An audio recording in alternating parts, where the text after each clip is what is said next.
Hello everybody, welcome back to yet another video of FikarNot.com, now FikarNot from studies. So today we're going to do the fertilization part of this chapter that we have begun last week. We started with chapter number 5, pollination and fertilization, and today we're going to be doing the fertilization part of this chapter because we are done with pollination. So without further ado, let's get into the video. All right. Starting off, what is fertilization? So fertilization is the union or the fusion of the nuclei of the female and the male gametes. So in flowering plants, the pollen grains is the male gamete and the ovule inside the ovary is the female gamete. So we all know that in a pistil or a carpel or a gynoecium, we have different structures. First you have the stigma, then you have that long tube which is called the style, then you have this swollen part of the flower that is the ovary. Inside that you have the ovules, and inside the ovules you have the eggs, which is the reproductive part of the plant or the female reproductive part of the plant, right? Now the pollen grains, the mature pollen grain in a cell with the double-walled, the outer exine and the inner intine, its nucleus has already divided into a tube, that's a nucleus, and a generative male nucleus. At this stage, the pollen is transferred to the stigma, and further chances in pollen grain occur only if it has fallen onto the stigma of a plant, that is the female part, of the same species. Of course, the same species, right? Because in the previous video, we have learned that it is not possible, nature won't allow different species of plant to combine together, like carrot and tomato, or carrot and mango, or mango and bitter gourd, imagine, right? So nature won't allow that, of course. And so the mature pollen grain, again, let me read this, and this time let's break this definition down completely. Okay, so the mature pollen grain is a cell with a double wall. Now the outer exine and the inner intine. So double wall, the inner wall is called the intine and the outer wall is called the exine, right?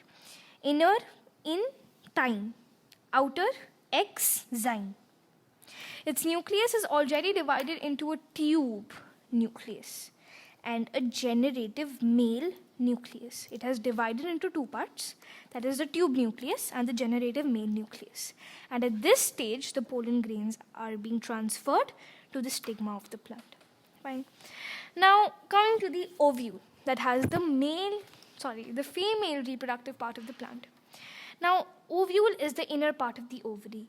Ovule is destined to become the seed and the ovary to become the fruit. What am I saying? To become the fruit containing the seed inside.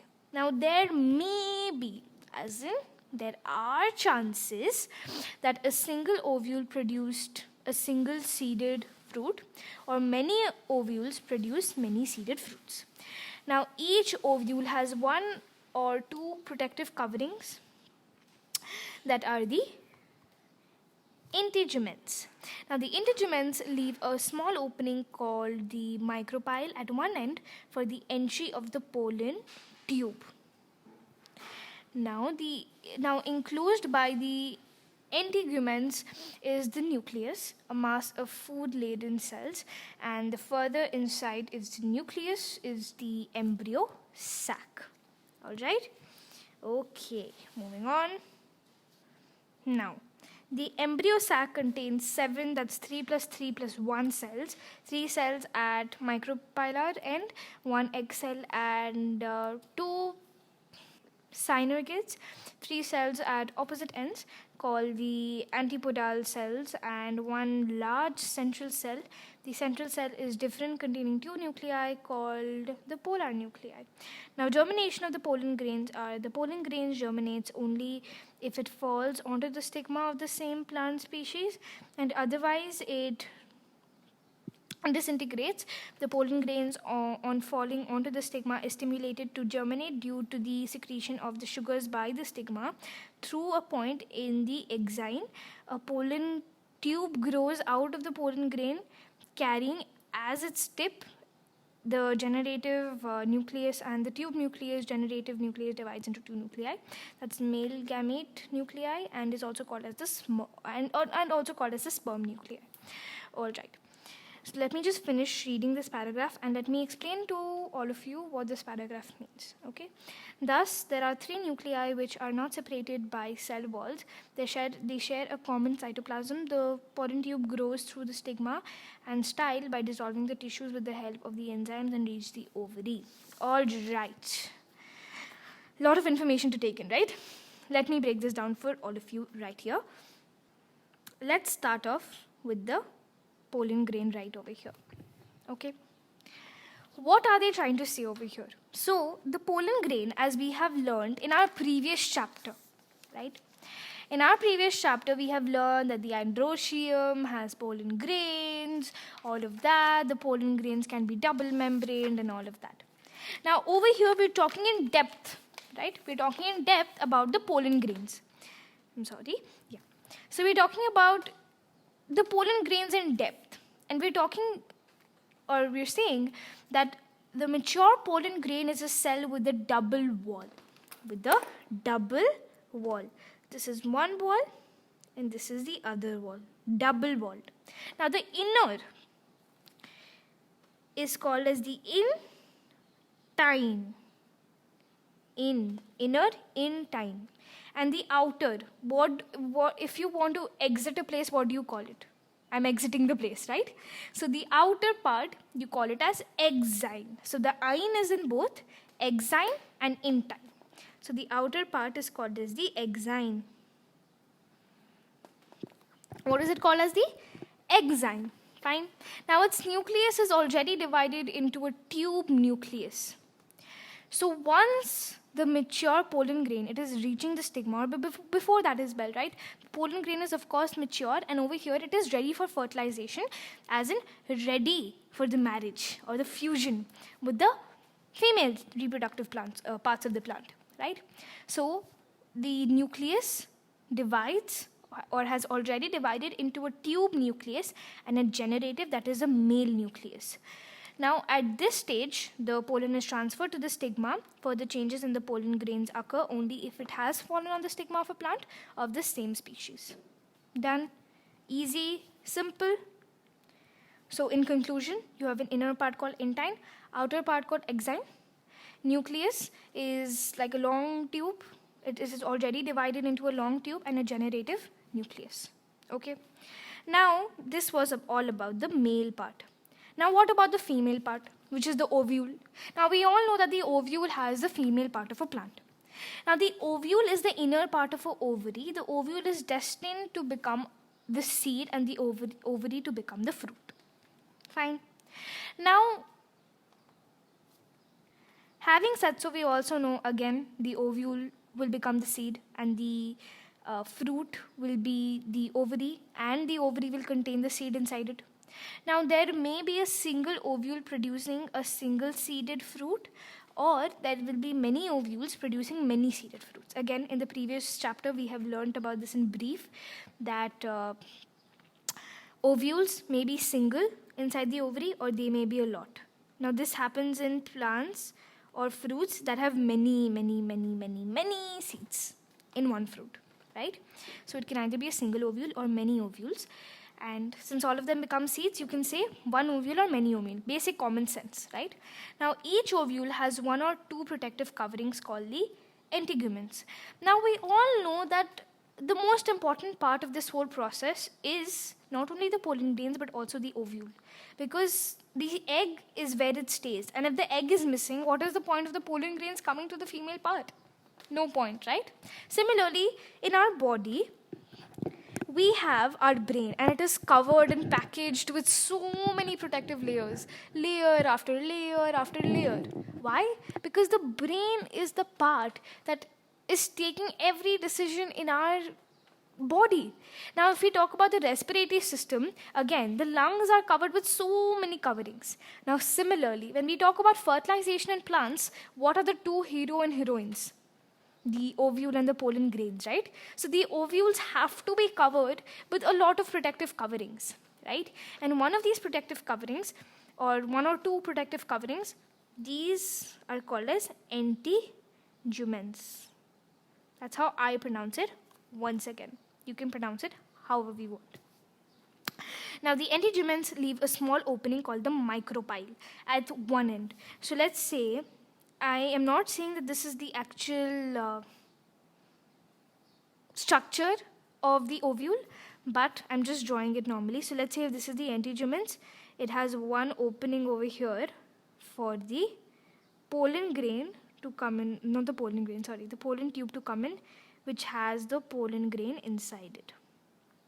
Okay, anteguments, micropyle, done. Now, enclosed by the anteguments is the nucleus. So inside the anteguments you have the nucleus, and inside the nucleus you have the embryo sac. Okay, now what does the nucleus do? A mass of food-laden cells. Okay, fine. Now, as you can see over here in this photo, this is how the pollen grains look like. This is your exine, this is your intine, this is the tube nucleus, this is the generative nucleus, this is the germ pore. Now, this is the tube nucleus, this is the pollen tube, and this is how it looks. Sperm nucleus, tube nucleus, all of this. Now, in this part, look at this. This is how the entire ovary looks like. You can see this is the micropyle. This is where the whole pollen tube is coming like this, right, into the ovules, so that they can fuse together to form a fruit. And this is an entire process happening right over here. So I hope by this picture itself you have understood half of your concept, not even half. I want you to understand the complete concept, all right?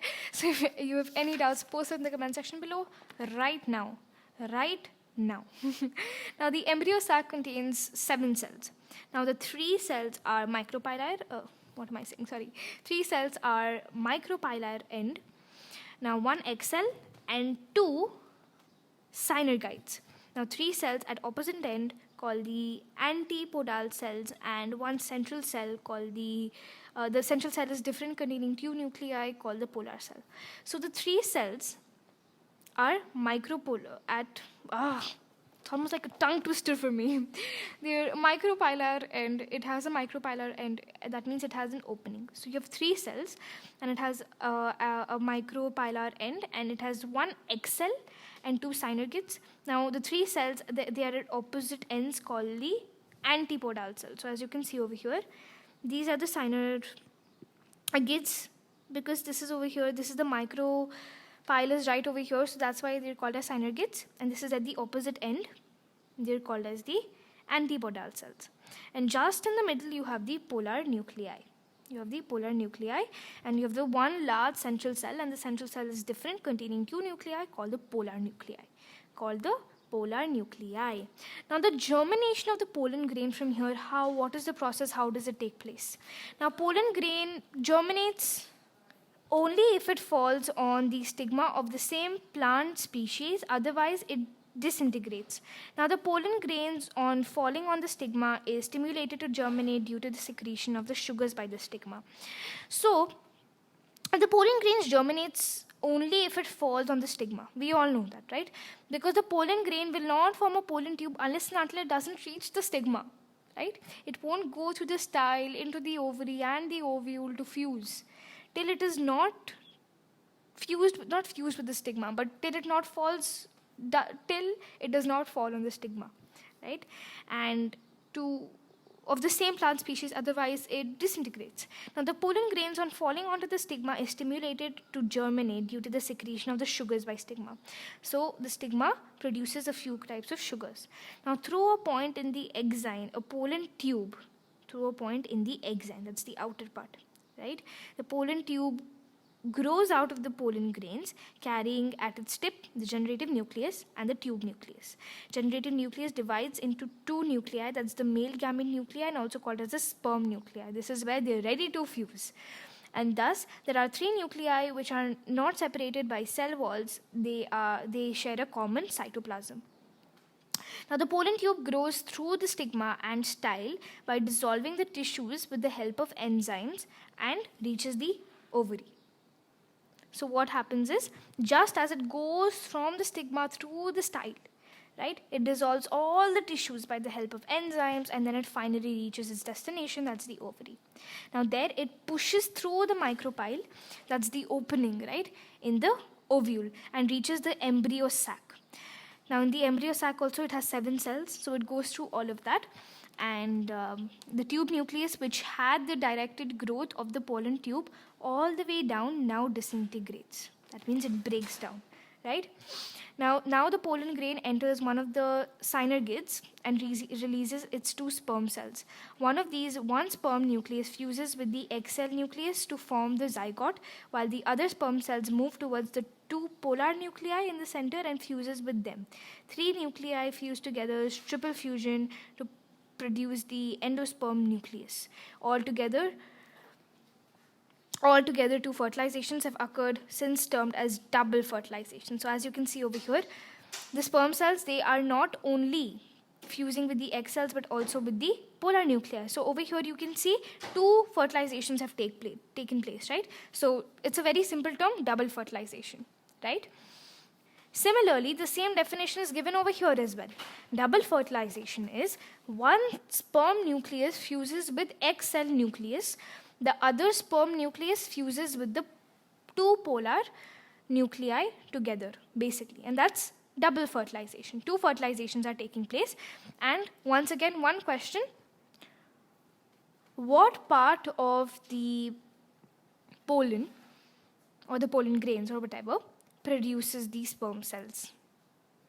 Well, the answer is when the pollen tube enters one of these synergids, right? That is the cells that are present in the embryo sac, that are present near the micropyle. It enters the synergids and they release 2 sperm cells. Perfect. Okay. Now we are on the last page of this chapter. Give yourself a pat on the back that you have survived until here. Now, some faith of the floral cells after fertilization is, after fertilization, the flower has served its purpose. The petals, stamens, style, and stigma wither and generally fall off. The calyx may either fall off or may remain intact in dried and shriveled form. Apple and guava show such dried sepals very clearly. In brinjal, it remains. And the ovary enlarges to form a fruit. The ovarine wall forms the fruit wall. The ovary wall may either be a dry and a hard fruit wall or a fleshy fruit wall. Now, ovules become the seeds. Then the fruit contains 1 or more seeds which are developed from 1 or more ovules attached to the ovary by the means of placenta. What is placenta? The basic cord, or that's the process of the ovule being attached to the ovary that we have learned in our previous chapter. And when the fruit is ripe, the seeds contained inside are released by one or the other method and grown into new plants in suitable conditions. Now, the fate of the various parts of the ovary after fertilization due to the formation of the plant are given right over here. These are the fate of the various parts of the ovary after fertilization. So the ovary wall becomes pericarp, ovary becomes fruit, ovule becomes seed, placenta becomes stalk of the seed, outer integument becomes the testa, the tegment, that's the seed coat, that's the endosperm, embryo, and the disorganized. They are disorganized, okay? Okay, perfect. So with this, we come to an end of this chapter. Woohoo! Okay, I hope you all understood everything in this chapter. Some points to remember. Let's just go through it, or you can go through it. All right. Now, let's just quickly do this progress check. Mention if the following statements are true or false. Intine is the outer walls of the pollen grains. True or false? Of course, false, right? Because it's the inner wall. Then pollen tube enters ovule through micropyle. Is that true? Yes, it is. It does. Because micropyle is this little opening in the ovule that allows the pollen tube to come in. Then zygote gives rise to the embryo. True or false? It is true. Ovule becomes fruit. True or false? Of course, false, right? Because ovule becomes the seed and the ovary becomes the fruit. Dry sepals may persist in some fruits. True or false? True or false? It is true. It may persist in some fruits. But having said so, don't get confused between persist and dry. Persist meaning it remains as it is. So that would be false. Dry sepals do not stay in some fruits, they actually just fall off, basically. Okay. So with this, again, we come to an end of this chapter. God, I'm speaking so fast. I'm so excited. So with this, we come to an end of this chapter. I hope you all understood each and everything. If you have any doubts, post it in the comment section below. I'll be more than happy to solve them. And with this, I'll see you guys next time. Bye.